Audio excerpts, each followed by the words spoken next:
အားလုံးပဲမင်္ဂလာပါဒီတစ်ခါဖက်ပြချင်တဲ့စာအုပ်လေးရဲ့နာမည်လေးကတော့ကဘာပေါ်မှာအတော်ဆုံးတက်ရှိဆိုတဲ့စာအုပ်လေးပဲဖြစ်ပါတယ်ဂျီအွန်နီရုပ်ပြဂုံဂုံဟိုးရှိတုန်းကပေါ့ကဘာမှာရှိတဲ့မြက်ပင်တွေနဲ့တရိတ်ဆန်တွေအားလုံးဟာစီးမြင်းတစ်ခုကိုတတ်မှတ်ပြီးနေထိုင်ခဲ့ကြပါတယ်ဒီစီးမြင်းကြောင့်ကဘာကြီးကလှပနေခဲ့တာပေါ့မြက်ပင်သေးသေးလေးတွေကအစားနန်ကောင်ဖာဝက်ဝုံဝန်ပလွေမြေခွေးစားတဲ့တက်ရှိအားလုံးဟာတဘာဝပတ်ဝန်းကျင်နဲ့အညီပြောင်းလဲပြုတ်မှုလှုပ်ရှားပြီးနေထိုင်ခဲ့ကြပါတယ်။အဲ့ဒါကြောင့်ပဲတက်ရှိအားလုံးဟာမိမိတို့ရဲ့မိသားစုဥယေကိုတိုးပွားရင်းနဲ့နေထိုင်နိုင်ခဲ့ကြတာပေါ့။ငါကတော့တိမ်လေးပေါ့။မြက်ခင်းပစ္စည်းထွက်ကြည့်ခဲ့ပါတယ်။တတိုက်ဆိုင်ပဲမြက်ပင်တွေအကြောင်းတခုခုပြောနေကြပါလား။ကဘာမှာငါတို့ကအလားဆုံးဖြစ်မှာဒုစလီပန်းတွေစုပြီးတော့တလီတန်တဲ့ပြောခဲ့ကြပါတယ်ငါတို့လူမျိုးကဘာပေါ်မှာမြေပြင်အကျယ်ကြီးကိုပိုင်ဆိုင်ထားတဲ့သူတွေရှိမှာမဟုတ်ဘူးလို့ဂလိုဗာပင်တွေကလည်းပြောခဲ့ကြပါတယ်အဲ့ဒီချိန်မှာနန်ကောင်ကထွက်လာခဲ့ပါတယ်ကဘာမှာမင်းတို့တွေဘလောက်ပဲမြများဘာလုပ်လို့ရမှာလဲငါတို့ကအကုန်ကြိုက်စားမှာအဲ့ဒီလိုပြောနေရင်းနဲ့နန်ကောင်ကမျက်ကိုကြိုက်စားပစ်ခဲ့ပါတယ်မျက်ပင်တွေဝန်းနေသွားခဲ့ပါတယ်။ဒါပေမဲ့ဆုံးဖြတ်ချက်ချခဲ့ပါတယ်။အစ်စ်ကိုပြန့်ကျဲအောင်လုပ်ပြီးတော့ဒီထက်ပိုကျဲပိုပြီးလှပပလေးရှေ့တန်းရမှာပေါ့။မျက်ကိုကြိုက်စားခဲ့တဲ့နန်ကောင်ဟာမျက်ပင်ပေါ်မှာထိုင်ပြီးတူတူလေးပြောခဲ့ပါတယ်။ငါကအတော်ဆုံးမလား။အဲ့ဒီလိုမျက်ပင်လှလေးနဲ့မျက်ပင်အများကြီးကိုအကုန်ကြိုက်စားပစ်လိုက်တာတော့မျက်ပင်ကဘာမှမလုပ်နိုင်ဘူးမလား။ဘိုက်ပြင်းနေတဲ့နန်ကောင်ကတချင်းကိုအော်ဆိုခဲ့ပါတယ်။တချင်းဆိုနေတဲ့နန်ကောင်နောက်မှာတခုခုရွတ်လျားနေတယ်လို့ပဲအေးငါအစာဖြစ်နန်ကောင်လောက်ကောင်းတာမရှိဘူးအဲ့ဒါကတော့ဖားလေးဖြစ်ခဲ့ပါတယ်ဖားလေးကအတန်ထွက်မှဆိုလို့နည်းနည်းဝေးတဲ့နေရာကနေရှာအရှိကြီးကိုထုတ်ပြီးနန်ကောင်ကိုဖမ်းစားခဲ့ပါတယ်ကဲပေးပါမရဘူးငါအရန်ပိုက်စားနေတာ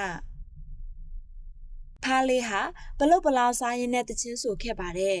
အုံးကွမ်ဖားလေးတကောင်တချင်းဆိုနေတဲ့တချင်းတန်ကိုကြားသွားတဲ့မွေလေးဟာတဖြည်းဖြည်းဖားလေးရဲ့နားကိုကပ်သွားခဲ့ပါတယ်ဒီကောင်ရွတွင်းထဲကဖားရိုင်းလေမွေဟာခက်မမြန်ပဲဖားလေးကိုဖမ်းခဲ့ပါတယ်ဟိုနည်းနည်းလောက်ဖယ်ပေးပါငါခေါင်းပေါ်မှာပြန်နေတဲ့လင်းယုံကပြောခဲ့ပါတယ်ငါကလင်းယုံဖက်ချမ်းမှာရှိနေတဲ့အမီးတင်ကိုအตาလေးဖယ်ပေးခဲ့ပါတယ်အဲ့ဒီလိုလဲလှုပ်လိုက်ရောလင်းယုံဟာကြောက်စရာကောင်းတဲ့မျက်လုံးနဲ့မွေစီကိုဥတီပြီးပြန်တန်းသွားခဲ့ပါတယ်အဲ့ဒီအချိန်မှာလင်းယုံပြန်လာတာကိုမြင်လိုက်တဲ့မွေဟာခက်မမြန်လေးမြေတွင်းပေါက်ကိုရှာပြီးထွက်ပြေးသွားခဲ့ပါတယ်ပြီးတော့ခေါင်းကိုပဲထုတ်ထားလိုက်ပြီးခေါင်းကင်ကိုကြည့်ခဲ့ပါတယ်ဒုက္ခရောက်တော့မလို့လင်းယုံရဲ့အစာဖြစ်တော့မလို့ပဲတိမ်လေးရဲ့ကျေးဇူးတင်ပါတယ်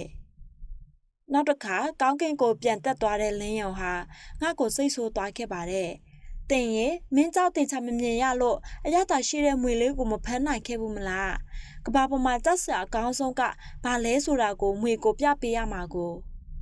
လင်းယုံရဲ့အရန်တော်တလို့ဟန်ဆောင်မနေနဲ့မြက်ကနန်ကောက်စီမှာအစားခံရပြီးနန်ကောက်ကဖားစီမှာအစားခံရပြီးဖားကမွေစီမှာအစားခံရပြီးမွေကမင်းစီမှာအစားခံရပေမဲ့မင်းကဘသူရဲ့အစာဖြစ်မလဲဆိုတာသိလား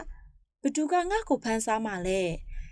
မင်းကသိပြီးတဲ့နောက်အာနေတဲ့မြက်ပင်ရဲ့အစာဖြစ်သွားမှာမြက်ပင်တွေအားလုံးဟာတရိတ်ဆန်နဲ့တက်ရှိတွေသိပြီးတဲ့နောက်မြက်ပင်ရဲ့အစာဖြစ်လာပြီးတော့ကြီးထွားလာကြတာတဲ့လေမြက်ပင်ကကောင်ကြီးထွားမှနန်ကောက်ဖားမွေပြီးတော့မင်းအတွက်လည်းအစာတွေအများကြီးရလာတာကွာတိတ်ပံပါလာရဲ့တီထွင်စန်းတိမှုပုံပြင်22ကဘာမှာအတော်ဆုံးတက်ရှိကလေးများဤကဘာသည်အဆုံးမရှိသောအိမ်မက်မုတ်ရှိုးစွမ်းရည်များနှင့်ပြည့်နေနေပါသည်အသက်2နှစ်အရွယ်ရှိကလေးသူငယ်များဤပညာရေးတွေအရေးကြီးဆုံးအရာမှာလဲမုတ်ရှိုးစွမ်းရည်နှင့်အိမ်မက်ကိုလက်တွေ့အကောင့်ထဲပေါ်နိုင်ရန်အတွက်အခြေခံအုတ်မြစ်ကိုပြုလုပ်ပေးခြင်းဖြစ်သည်ကလေးသူငယ်များ၏အဖိုးတန်လာသောအိမ်မက်ကိုအရှင်ဟုန်ဖြစ်ရှင်တန်ကြီးထွားစေသည့်အခြေခံအုတ်မြစ်ကို Nobel and INC မှဖန်တီးတည်ဆောက်ပေးသွားပါမည်။စာအုပ်လေးကတော့ဒီလောက်ပါပဲ။ဆုံးထိနာဆင်ပေးတဲ့အတွက်အားလုံးကိုကျေးဇူးတင်ပါတယ်ရှင်။